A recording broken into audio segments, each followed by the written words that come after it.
What's up, y'all? It's the Relentless Love Podcast, where we're stirring up passion and purpose for marriage. That's right. We're diving into topics you always wanted to talk about. Real life, real struggles, real love, and real results. So what are we waiting for? Let's go in. Yo, welcome friends and family back to the Relentless Love Podcast. It's your boy Brock Jones and my beautiful wife, Dominique Jones. Yes. Looking fresh. What's going on? Do y'all notice some newness here? Yes, I had to go with the big chop. Turned 40 recently. Come on. Yeah. I must say, she's looking beautiful, man. Looking amazing. She's glowing. And I love it, man. I love the curls. I love the locks, too. But it seemed like we was just having this conversation about me like a few weeks ago, right? We just like, let's just go ahead and get the scissors out. I had to get on the bandwagon. But no, just wanting that freedom again. Yeah. There's a lot of hair in our family. Facts. So. Facts. All of our children. Can't do it all. Everything, man. It was a beautiful journey, though, right? Right? Yeah. Yeah. But we all got to go through seasons of change. So I'm loving it. I'm loving mine. I'm loving yours. And I'm glad we get to do it together. Yeah. I think that's beautiful, man. So good stuff, man. Well, thanks for tapping in with us today. We are talking about a very, very important topic, especially based on our passion and what we do as mediators.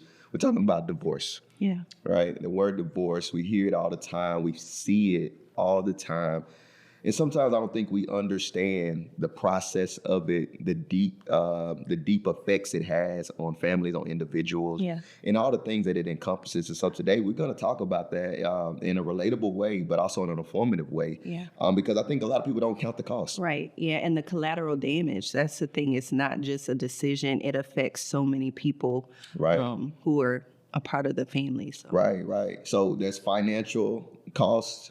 There's physical cost and time and energy. There's emotional costs and effects, right? There's spiritual damage and cost because it's very, very taxing process.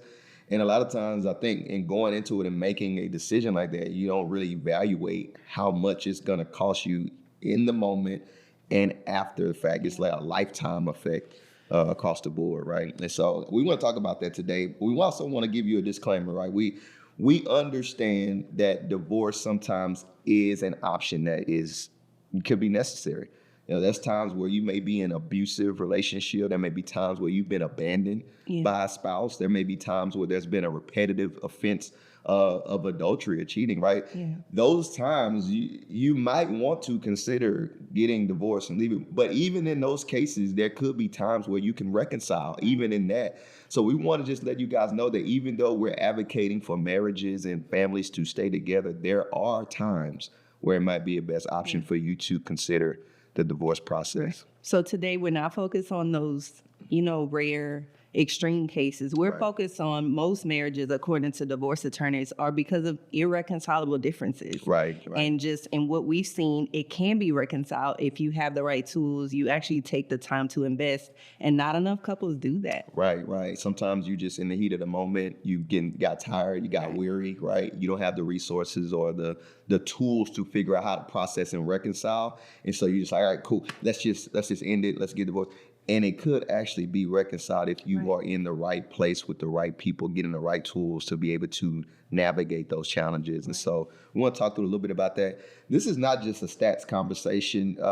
Dominique has experienced what it's been like to be a child and to see firsthand the effect of what divorce brings, how it affected you, your family, your siblings. And so I just want to give you an opportunity to just share a little bit about just kind of what your experience was having a front row seat and seeing how those things came. Yeah, so I know in past episodes we kind of shared about the tension we had, but a lot of that emotional baggage and turmoil that I brought into our marriage was because my parents divorced when I was 9. I was in 3rd grade, and I just remember my world just shattered. And I have 3 other siblings, so it affected each one of us in a different way. But it's undeniable that it had a major impact on us. We all had our different struggles, and it especially put a strain on our relationships. Like even I'm now 40, and for some of us, we're just working on trying to have a stronger, more intentional relationship. But we were all just in survival mode. Right. Especially my parents. Like what people don't necessarily think about is, I want out, but they don't count the cost of what does that look like. So I just remember, my parents, they were married young. So they were divorced, I think, within a year, and then they remarried, Oh, and then man. they were married for like 26 Kind of years. sound I like think. us a little Yeah, bit, right? very, very similar Like, to I remember us. that. But I'm sure then not enough intervention or support. Right. And so a lot of different dynamics. But the point is, like, you imagine a marriage 26 years when you get to separating all of that. And in Louisiana, there's alimony. So, you know, my dad is now having to pay alimony. He's now having to pay child support. He has a blended family now that he has to care for. At one point, we all lived with my dad. So it was 4 of us plus 2. Good fun times, but I can't imagine the stress and strain it had on him. And because I was so angry and bitter, you know, I remember just being so rude and disrespectful to my stepmom. It wasn't personal, but I was hurting. Right. And my parents couldn't afford counseling for us to process, you know, those emotions in a healthy way. So it just came out. I was probably the meanest person, but I was crying out for help. In fact, I was so smart, was just promoted, I think, a year before my parents got divorced into a gifted program, gifted and talented. But my grades dropped because of the divorce. And I just remember, you know, having enough teachers who knew something had to be going on for her. This girl is brilliant, what's going on? And one even took me out. So all of that to say, like, it has a big impact on kids. If you have kids and you get divorced and it lasts for a lifetime, like, I remember us bouncing around because my mom was just trying to figure it out. So we bounced between my dad, between my mom. We lived in the projects at one point, and finally my mom had to just move back home with her family. We moved in with her dad, and so I never got to really make friends, you know, because it would be that connection would be disrupted. So again, that coldness, you know, so I brought that into our marriage, but it was part of just surviving and dealing with my reality. In high school, my mom was working jobs that really were meant for men. So I remember she got hurt. And of course, she hadn't dealt with her stuff, so she was just shut down emotionally. So it's just so much. I had to work my senior year just to pay for cap and gown, just all those basic things. Like, I should be having fun, enjoying it, but I had to work, you know, just to make it. I had to buy my own car. Right. In college, I was working 2 jobs, you know, to make ends meet while I'm in school. So you don't think about the residual effects of the decision you make, because you're trying to do what's best for you, and it's not always what's best for the kids. Yeah. And so, you know, I wasn't set up for success. So now I have a ridiculous amount of student loan debt, you know, just trying to figure it out, you know, and I don't know, it's so much bigger than we realize, and it's compounded. Yeah, you know, that's what I hear too. When I hear you say that, I just hear everything that we spoke about at the top of it, the physical with the moving and separating the families and having to get a new home and having to figure out where you're going to stay. And then, you know, who has the kids at this time? Who's going to get them there? The financial of, now I got to work extra. Right. I got 2 families I got to support. Like, because really when you get divorced, you still family. It's not like, oh, we're not family no more. Like, so you over there, I'm over here. It's just more complicated. It's double. Right? I mean, even too, like, we had at least my first experience with an extended, because we didn't grow up doing family vacation. We couldn't afford it. So we did that with my dad and his family, who I love very much, my stepmom and my stepbrother and sister. And so we went on vacation with them. But if I'm honest, there was a part of me that, like, this hurt. I never got to experience this with my mom. Right. And I lost my mom 2 years ago. So that pain never goes away. Yeah. That pain of the strain of not having your family together. Even at my mom's memorial, just the pain of, oh man, like, what did we miss? What could have been? Yes. What could have been had it could have been reconciled. Absolutely. Together, right? Like, that's the true part. And that's the emotional, spiritual aspect that, you know, really that's a lifetime, because there's still thoughts of that even now, even though that divorce of the family happened back when you were like 9 years old, right? And so I think those are the things that, you know, in those times, even in my time when we were going through our stuff, I wasn't thinking about what that was going to look like, you know, 20, 30 years later. I was just like, man, how do I get the attorney and get this thing started? Because I'm sick of this, man. Here's the 600. And, you know, hindsight, it didn't work out. Right. So my deposit was just wasted. Like I put the deposit down, and I didn't have enough more money to finish it. Really, like which was a blessing in disguise. But it was too much money for me to finish it, right? But all those things were gonna happen to me had we went through that process. My son would have went through that, right, and all the things that come with not setting him up for success and the trauma. So it's just a lot deeper than what it means in the moment of just saying, and I it want out. doesn't make life easier. That's the thing. That's sometimes a lie that, oh, my life would be better without this. But that drama, that tension, it doesn't go away even after 18, because then when they get married, then you have to figure out all of that. Having grandkids, like it's a lifelong impact. And what it teaches too, I think, is something too, because seeing that some people either say that's the norm, right, or they'll be gung ho about breaking the cycle.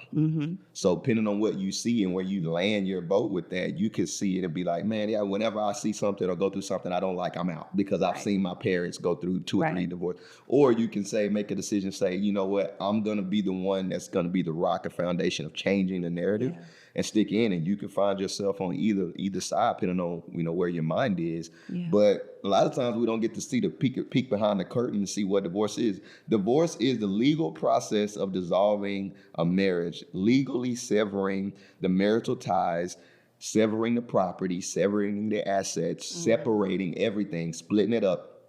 It's a legal process, and we don't get to peek behind the curtain to see all the stuff with getting a lawyer, paying the attorney fees, right? Scheduling, talking through all the assets and the property, and going through those first steps of how do we divide all that up? How do we divide the kids up? I mean, even saying that is kind of, it's just a little like, Well, that was the reality for us. Like, I think the original, I don't know if it was a temporary order, but my mom had my brother. My dad had us as the girls. And I can't imagine what that did for my dad and vice versa. Like my mom not having her girls, my dad not having his son. Like there's nobody wins in that. Right. And even the kids having to pick. Yeah. Okay, well, I want to go with daddy. That was the hardest decision, because I didn't want to leave the school I was in. I didn't want to leave. Like, I worked hard to get in that program. So I made a choice to be with my dad. It wasn't that I didn't want to be with my mom, but I'm sure that hurt her. Right. Yep. And imagine the parents' feelings. Because you got relationship with these kids, depending on how you've spent time and how long you spent. So how hurtful is it to be like, now I can't spend every evening with my daughter or my son. Now I have X amount of weekends a month to have, and now I got to do this whole thing, right? And regardless of how strong people can kind of play or act like they are, in reality, it hurts. It hurts. And the process of going through that can get nasty. Because I've heard firsthand stories of the bickering, the fighting, the slandering of people's names, behind the scenes. Once you get into those contested, lawyer meetings, mediation, if you go to mediation or not, like how you slander or can slander your husband or wife at the time, just for the sake of trying to get more. You know what I mean? Or get the upper hand. It just get dirty and nasty. And if you're not financially in a position to get a good attorney, you're kind of at the mercy of the other spouse. And so that can really hurt, but what can you do? And the kids can take it. I remember talking to a couple recently that we did mediation with. Like, the children didn't understand, this is not what I wanted. I didn't have a choice. Right. They won. Right. Yeah. And really didn't win. And that could be, like you said, just the financial order of things. Like one spouse is the sole breadwinner possibly, and then the other spouse is like maybe stay-at-home mom or stay-at-home dad, whichever way it lands. And so if you don't have the money to pay out to get the lawyer and do this, then they could just build a case upon you and paint you a certain way. Your mom didn't want you. Your dad didn't want you. And then win, right? And then the kids are kind of, if you have children, they brought into that. Or what people don't understand is once separation happens, now there's 2 households that need to be financially accounted for. So now somebody has to move out. Somebody has to get a new home, which is a new expense, which is a new bills, new utilities, new food. So it's 2 families that are still family. Yes. So that's a big just economic factor people don't consider with a divorce. They count the attorney's fees. But when we were going through training, this attorney just kind of shared behind the scenes of it's about $100,000 that you can plan. That is a lifetime cost, because that second household, you average $2,000 a month for rent. You have to rent a new home or apartment plus utilities. That's on top of the attorney's fee. So that's a greater cost, and furnishing it, all of that. People don't consider that because you're starting from scratch. Right.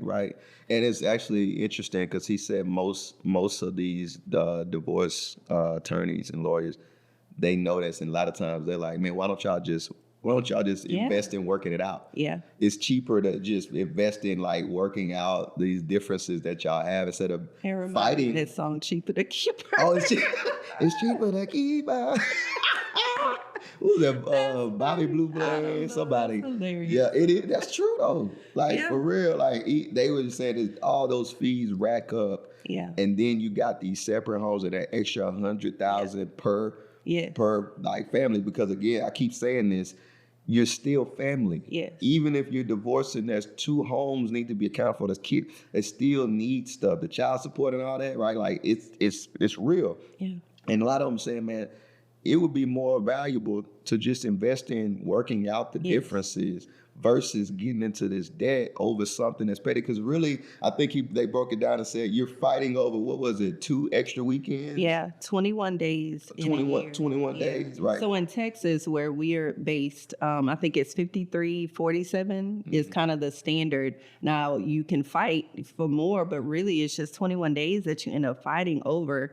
And it's not worth it because it gets so grueling. You're adding up the attorney's fees, which is about $500 an hour. So the more you fight, the more you're paying, the longer it is. Right. You know, the process can be 3 months to up to 3 years. So that bill is just adding up, but that's money that you're taking out of your kids' mouths, out of vacations you could be having, all of those things. So imagine fighting. So I made some notes here. Imagine fighting over 7% of the time out of a year. Imagine all that money fighting over 21 days or 7%, right? And you're spending thousands of dollars to do that. What if you could do that in a mediated place with some individuals who are actually helping you to overcome your conflicts, your resolutions? You're saving money, you're saving time, you're saving energy, but you're also saving your marriage. And you're preventing brokenness. So that our heart advocates towards trying to keep the families together because of all the brokenness that comes after divorce. And I speak for myself, and it could just be, I don't want to say ignorance, but we don't get the peek behind the curtain when we see divorces in tabloids. We see high-level divorces, and it looks like, oh, they just settled. Because they got a whole bunch of money, all that, so I'm just settling. She can have half, I can have half. It's over, it's done, boom. And it looks like, oh, it's just simple. And you can get this picture in your mind that, oh, it's simple. Like how I thought. It's simple. I'm tired. You getting on my nerves. I'm better off by myself. Man, I'm just going to file divorce. And then you get into it and you get overwhelmed. Like, wait a minute. And it's not over, because if you have kids, custody can be contested every year. Right. So that you never really have a sense of peace about, unless you have a cordial situation, but in most cases it's not. So the other spouse can challenge every year. And so then you're adding up those fees again. And the kids, it's just tearing them apart. Right. That story that that attorney told about a child that got tired of going back and forth to court every year, that parents kept fighting over her. It was a girl. 13, was it 13? Yeah, she was like 13 or 14 years old. And she just got tired of seeing her mom and dad fight. And she ended up committing suicide. And saying, I'm tired of y'all fighting over me. Maybe y'all will be more cordial and kind. She wrote a letter. That maybe now y'all don't have to fight anymore. Right, because I'm not here. And y'all don't fight over me. That was like... It's absolutely devastating. Man. And that's the brokenness that comes from this. That's unseen. And sometimes kids suffer silently. Right? Or in the individuals of the parents suffer silently because they just don't know how to express it. Well, not even just the brokenness for the individual and the family, but like there's an impact on society too. He shared stats about like I think kids who experience divorce are 12 times more likely to enter the juvenile justice system or go to jail, Right. 25 times more likely to be victimized, Right. sexual abuse. And me, I worked in the field of, human trafficking and sexual exploitation. And it's true, single family home, divorce home, you become that target Right. for predators. So it's devastating. Teen moms, which is the case for one of my siblings. So all of that, then there's so many other effects that come from that. Yeah. Welfare. I was going to say, government system. You depend on the government system to kind of help make up the difference of the household being broken up. Lots of effects because, wherever you land your plane with your belief like system, the family unit was designed to bring healthy identity, healthy love, healthy foundation of being set up for success because you got enough income, you got the mom and dad teaching and pouring into the children, you got them more of a platform to be set up for success versus being broken and scattered. Yeah. And now you don't have stability. Mm-hmm. So then you got unstable parents, you got unstable children, you got unstable finances, you got unstable everything, right? So what's the odds of the children becoming successful? You beat the odds if you become successful coming out of a broken home like that, or coming out not victimized, or not getting in the juvenile system. Like there's miracles walking around everywhere. Right. That man, what if the family? But it doesn't have to be. That's right. Yeah, and that's what we want to advocate for, is that even in our situation, regardless of the stats, we can run the stats. But when it becomes real to you and relevant, you want to fight for what's better and not fight to tear down. And so I think that's why our heart is so drawn to seeing couples that really don't need to be divorced. Right. Even though they feel it in the moment. They're like, I'm tired, I'm done. I'm like, wait, man. Well, I was surprised the attorney shared that in reality, it's never a case of both spouses wanting the divorce. In most cases, it's one wanting it because they're just tired. Mm-hmm. They don't know what else to do. Right. And they feel like there's no other option. This is the way. Right. So. Right. Yeah. What would you say would be takeaways from your experience of, one, being a child, growing up, seeing it firsthand and how it played out in your life? What would be a big takeaway that you think would be very pivotal but informative to the people who are listening? And then what would you say would be, in doing the mediation that we do, a big takeaway from that?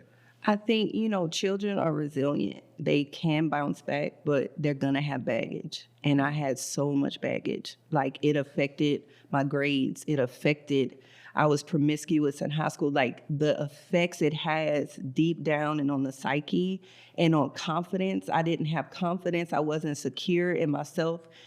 Because there is no security with divorce. It's nothing but instability, financially, emotionally, everything. And so just consider that. Like, I think in a divorce situation, you could be so self-focused that you're not thinking about your spouse. You're not thinking about the kids. You're not thinking about the future. You're thinking about this temporal moment where it could change. Like, even some of the couples we're talking about now considering divorce, like, man, there is so much hope if you just hold on. So I think, and then knowing that because of that, I brought that into our marriage. So then our marriage struggled because I wasn't emotionally whole and sound. Yeah. And so it's just a ripple effect it's not worth the cost. Yeah. That's big. If there is a glimmer of hope, cling to it. Yeah. You may not see it, so you need to invite other people in who are going to be honest and tell you. Yeah. And that honesty piece, too. Sometimes we don't want to see hope. Yeah. You just want out. You don't want to do the work. You can just be so scarred, so traumatized, or so emotionally wounded and so tired and weary that you could just want out and you don't want to even see hope. Yeah. But don't lie to yourself. Yeah. Because lying to yourself and lying to your situation is going to affect you long-term, right? But it's going to affect everybody connected to you in some type of way. And so if there is some hope there, don't try to cover it up. Yeah. See it, because it's going to be a blessing in that, right? And don't ignore it, don't throw it away, but fight for what you know is going to be healing and hopeful. We want to advocate for every couple out there that's struggling, every marriage out there that's struggling, every marriage out there that feels like they don't have the right tools necessary to navigate the conflict in the marriage and navigate the issues in the marriage. We want to be a resource to you guys. Our life and our time going through our issues, but also our training and the things that we've gotten. We didn't get it just for us. We got it to be able to share. And so if you out there and you need any kind of help, coaching, premarital, or you're on the fence with, do I want to hang with my marriage, or do I want to go through the divorce process? Please contact us. Yeah. Please reach out. And I would say don't wait until you're at a point of desperation. Like, even if you're good, you learning the tools is preventative maintenance, because I guarantee you something will come and shake the foundation of your marriage. So even if you feel like you don't need it, there's preventative maintenance. But if you're struggling just a little bit, like, find an intervention early. Right. Don't wait until you're like, I'm done. I have nothing left. Right. Because that's usually where we meet couples. It's like, well, we've been here all this time. Why are you coming now? That's true, man. It's like, wait till there's 3 seconds left on the clock. Yeah. You try to heave up a half-court shot.